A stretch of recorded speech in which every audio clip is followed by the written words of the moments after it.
Since C-21 was first introduced on May the 30th, our understanding of the bill was that it covered three main areas. It was a handgun freeze, it covered a new proposed red flag regime, and also covered airsoft. We as committee members, we did hear a slight mention from the minister that they were proposing such an amendment at the beginning, but we never heard any particular details. And as a result, all committee members have never had the opportunity during committee testimony to tailor our strategy. The big problem with this amendment, I understand the good-natured intent behind it, but we as committee members have not had enough time to properly consult with constituents, with hunters, with farmers who may be adversely impacted by this. And for this amendment, this very substantial amendment to drop on our lap at the 11th hour is an abusive process, in my opinion.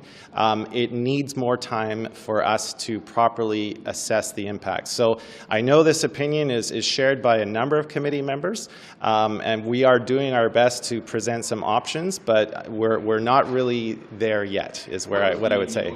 Now? Is it to remove some of the guns that are mentioned? I'm thinking of maybe the SKS that is largely used in the hunters community, or is it just to buy more time? What's the focus of the negotiation that is going on? Well, I won't mention any specific models because, again, we're still in the middle of consulting and trying to develop an impact analysis on exactly what type of firearms are used by hunters and will these changes have an adverse impact on their lifestyle. We don't have this information yet. In fact, officials, when they first appeared before this committee, could not provide us this information because the government itself had not conducted its own impact analysis before tabling this amendment. So again, we like to make decisions based on facts and based on properly informed opinions of expert witnesses. We have not had the opportunity to engage either of those avenues with this amendment. In principle, you are not opposed to what is being proposed to add some criteria about certain firearms and add a certain number of weapons to the list,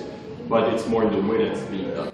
In principle, I understand the intent behind it, but again, it's the process and the way it landed. We have not had the chance or the runway at committee to properly assess how it's going to impact a lot of people. And as you can see from public reaction, this has affected a lot of people personally. They're quite concerned. So I just want to make sure as a committee member that I'm doing my due diligence. And again, we had 8 meetings of witness testimony on C-21. We had a whole range of experts from law enforcement to people who represent victims' rights groups to people who represent the gun lobby. And they all said they all would have been valued in having some testimony on that.